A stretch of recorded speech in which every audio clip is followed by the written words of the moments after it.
important argument is that, as some of you advocates who work with communities on the ground know, that people do not experience issues in isolation.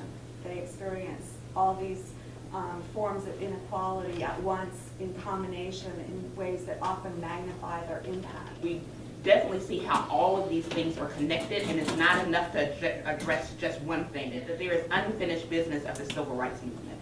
The civil rights movement was not just about voting rights. And so he said that we needed a Selma 2.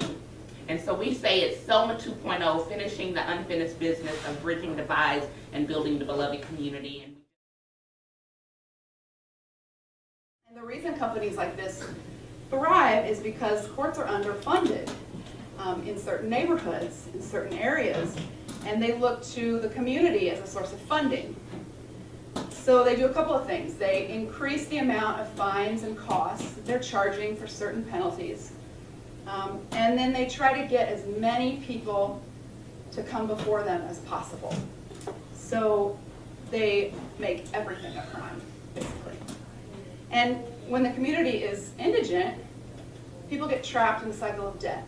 The Ferguson report found that the municipal court in Ferguson was focused on generating revenue and not being a neutral arbiter of the law.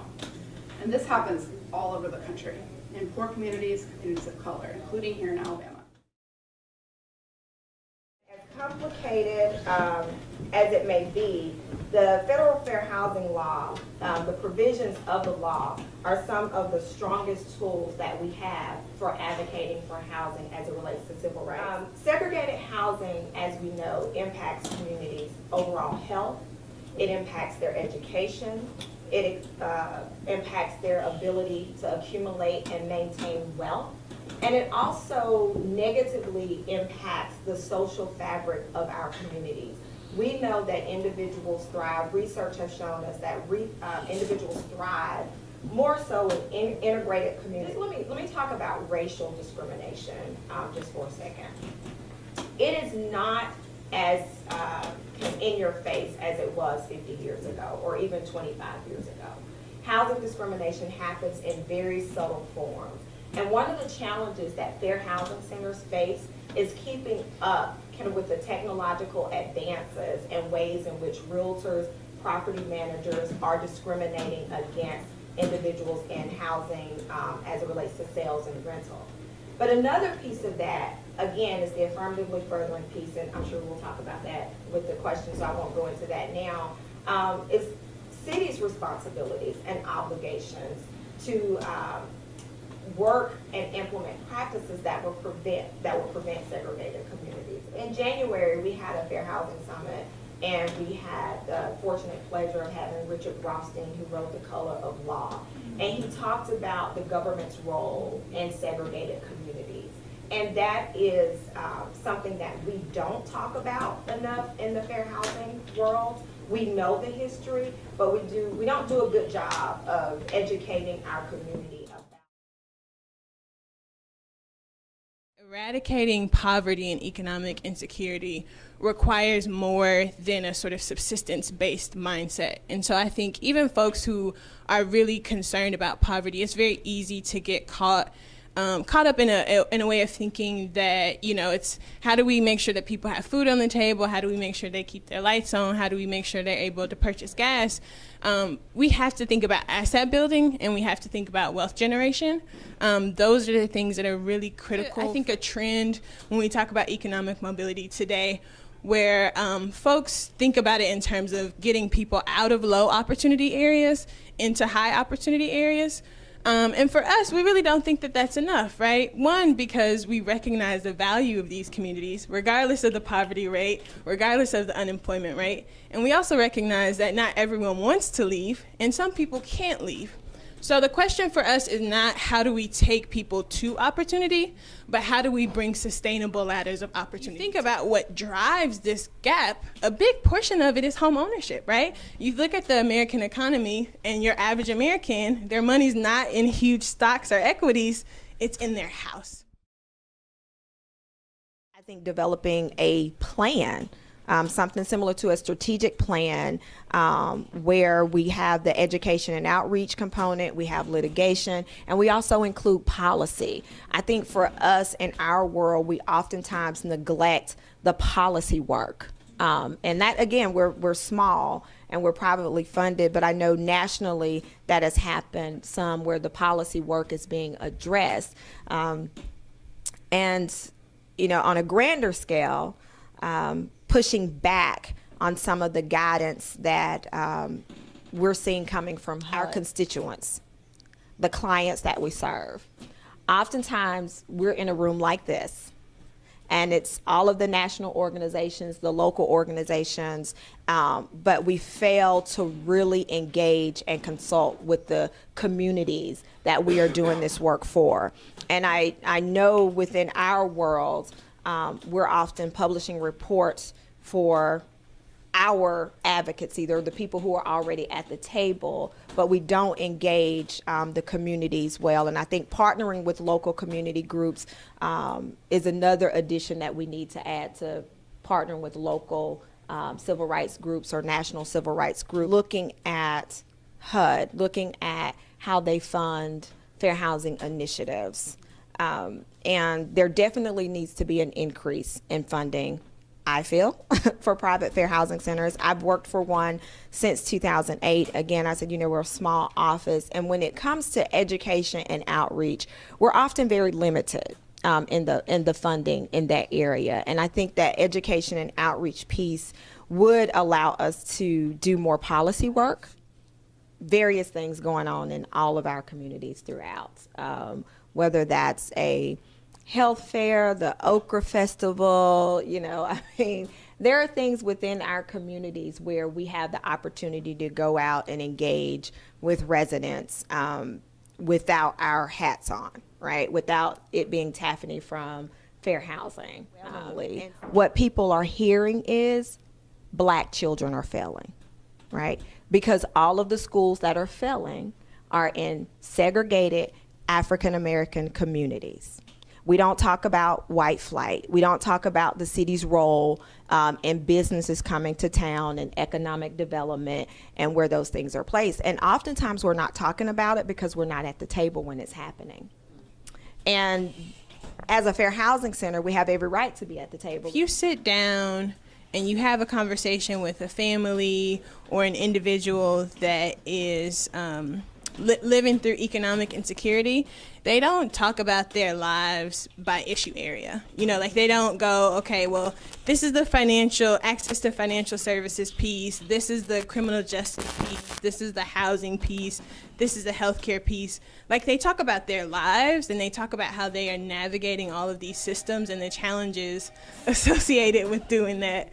And so I think that if we as organizations are able to center the communities that we serve, if we're able to build up mechanisms for accountability to the communities that we serve, we have a lot of accountability to funders and other organizations. We don't really have a lot of mechanisms for accountability to the communities that we actually serve. And I think that if we were to, you know, think about how to do that, then it would be necessary for us to build up holistic sort of approaches to economic security, because that's how people experience their lives. They experience their lives in holistic ways. Discussion, and I know we kind of each have individual experiences with the issue. There's certainly a lot of overlap with race and place in the EJ community, but I wanted to tell you about a case that I worked on when I was at the Civil Rights Division in the Department of Transportation, because I think it has a number of lessons for us. It was a case out of Corpus Christi, Texas, and we had gotten a complaint filed on behalf of African American and Latino residents in a particular neighborhood of Corpus Christi, and it came from Legal Services or legal assistance brought it to our attention, filed it with the Department of Transportation. It was actually there already pending when I got there, and there had been a lot of work on it. But it's a very interesting case for a lot of reasons, but I wanted to bring it to your attention because of the fact pattern. And it's this: the town or the city of Corpus Christi was going to improve its bridge, Harbor Bridge project. It was a multi-million-dollar project, and they wanted to do it in a particular area, and they decided that they were going to improve the bridge in a way that was along one of the four sides of this long-standing African American and then, increasingly Latino neighborhood. And, to the point about how we work history into more of our work, we're all saying that, and with Richard Rothstein's book, we're trying to shout it from the rooftops, but we need to be doing that too. In every case, where possible, you should not only be talking about the here and now, because we're not just talking about kind of a vacuum, a temporal vacuum. There's always a history there.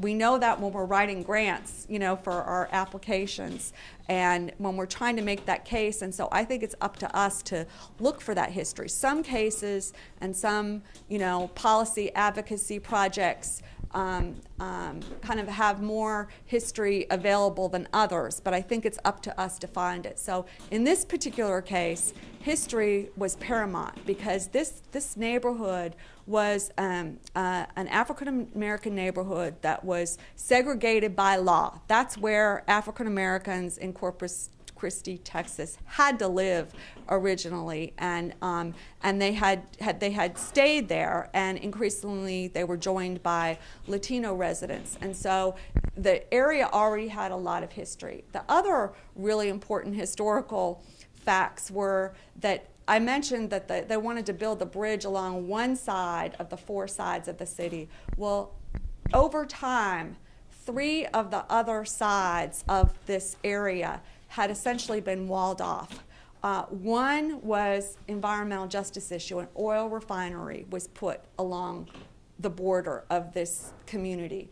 In another instance, we all know the history of interstate highways going through and dividing African American neighborhoods or isolating them. There was an interstate highway. And because it's Corpus Christi and it's on the water, the third side was a shipping channel. And so you already had an intensely isolated community that was there by virtue of the history of segregation, and over time, those that segregation was reinforced by these decision makers of various, industries. You had the shipping industry, you had the highway folks, and you had the oil refineries. And so when we got this complaint where there was, the notion that it would be completely isolated and that the fourth side would basically shut off the community, that was time to say, something is going on here. Seriously, is this really the best place, to put this Harbor Bridge project? And so they ended up, investigating it, working with the actors involved, and settling the case in a fairly precedential settlement that actually ended up providing